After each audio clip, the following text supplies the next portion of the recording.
Hello, I'm Dr. Beverly DeValois. I'm the research acupuncturist at the Linda Jackson Macmillan Centre at Mount Vernon Cancer Centre. I'd like to thank you for taking part in our research into using moxa to improve outcomes for people undergoing chemotherapy. We've made this video to support you in the processes involved, and I'd now like to hand you over to my colleague, Claire Scarlett, who will take you through the procedures. Thank you.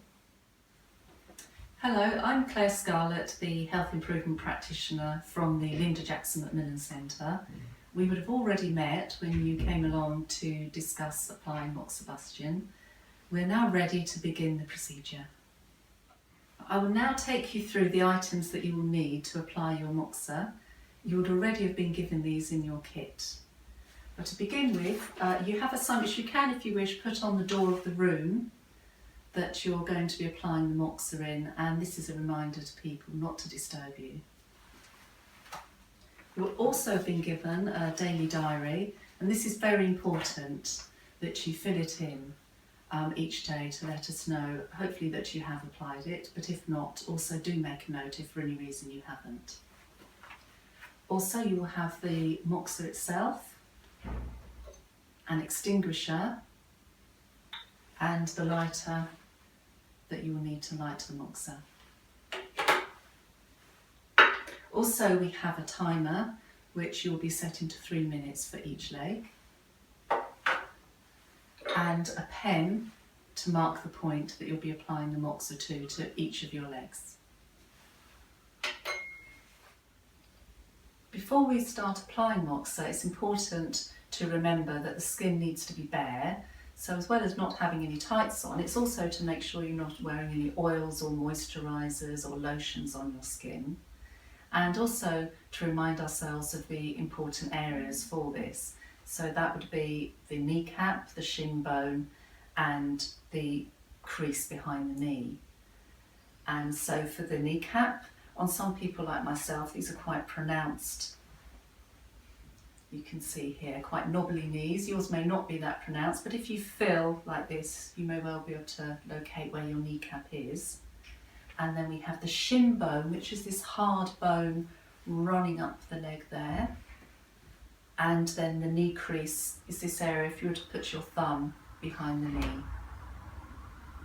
And that's because when we're locating the point, what we need to do is put our thumb behind the knee crease, directly under the kneecap, and then we locate the shin bone. We're now ready to mark the point.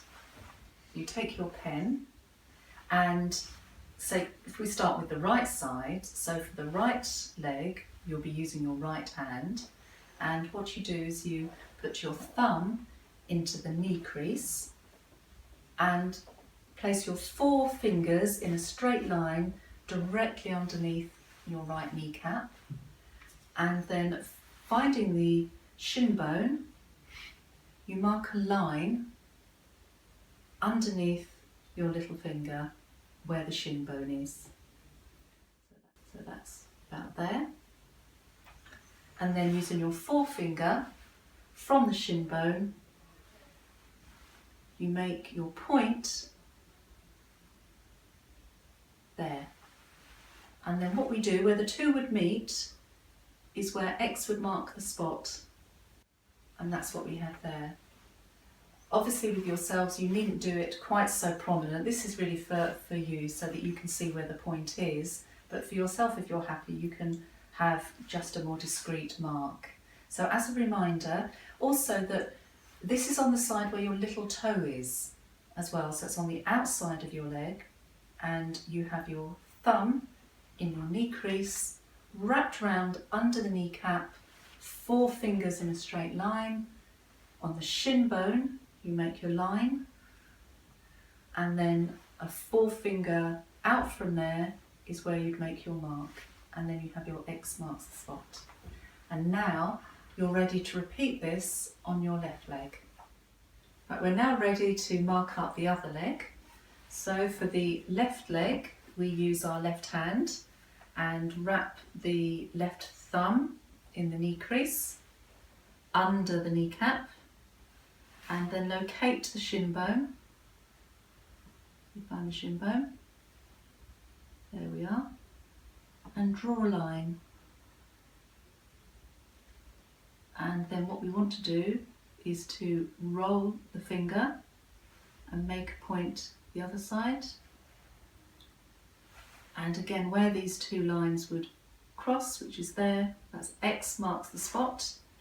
And as a reminder, it's on the side where the little toe is. So for both legs, put them side by side, we can see the points are there and there on the same side as the little toe. Now we're ready to begin. Step 1 is to set your timer. So this needs to be set to 3 minutes, like so. Step 2 is lighting the moxa. So you have your moxa and the lighter. Do lock the lighter and turn it off when you finish with it, so you'll need to unlock it. And also keep the flame at a low setting to light, and then if you need to make it bigger you can do. So have it on a low setting, unlock and light. See, that's flame's plenty big enough on a low setting.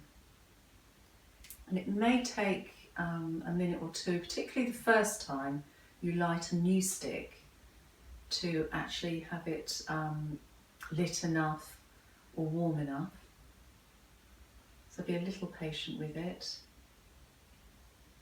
And you can see it getting white around the outside there. There we are. So that is now ready. Put that down. What we need to do is test the warmth of the moxa stick. But it's very important not to have any direct contact on the skin with the stick, so do not touch your skin with it, but you can have it a little way away from the palm of your hand, and I can feel some heat radiating off the stick there, so it's ready to be used. Right, we're now going to apply the moxa. So start the timer and hold the stick a little way away from the point that you've marked. You should be able to feel some warmth coming off of the stick, and it should feel really pleasant actually, but not too close. If for any reason it starts to feel too warm, then just move it further away, or if it's feeling sort of, you know, not as warm as you would have thought you can move it a little bit closer. And again, if for any reason it feels really cool, you could hold it back up to your hand just to check that it is still lit, but it should be fine. As we've mentioned before, it is important not to have any contact directly with your skin with the stick, so just hold it a little way away. And you may notice some reddening of the skin after a while, or maybe towards the end of the 3 minutes. If that does happen, this should sort of fade a little while after you finish the application, so maybe an hour or maybe a little bit longer, but that should fade. This should really be a really pleasant, enjoyable experience.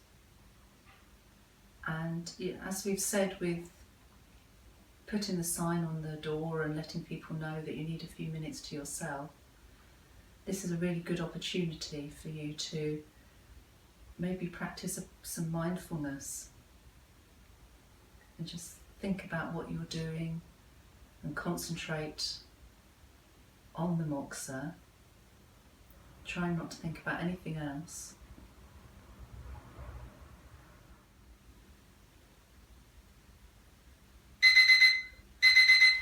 Right, so now we put the stick down on the extinguisher, stop the timer, and we're ready now to do the same again with the next leg.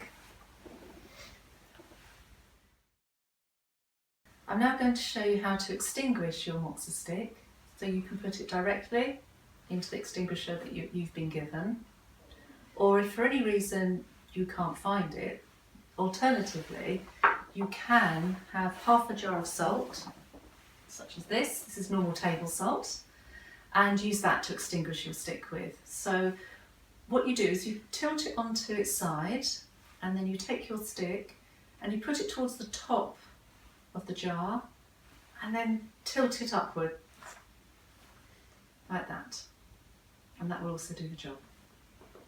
One thing to avoid doing is putting your stick underwater to extinguish it, because it won't put it out, but it will damage your stick.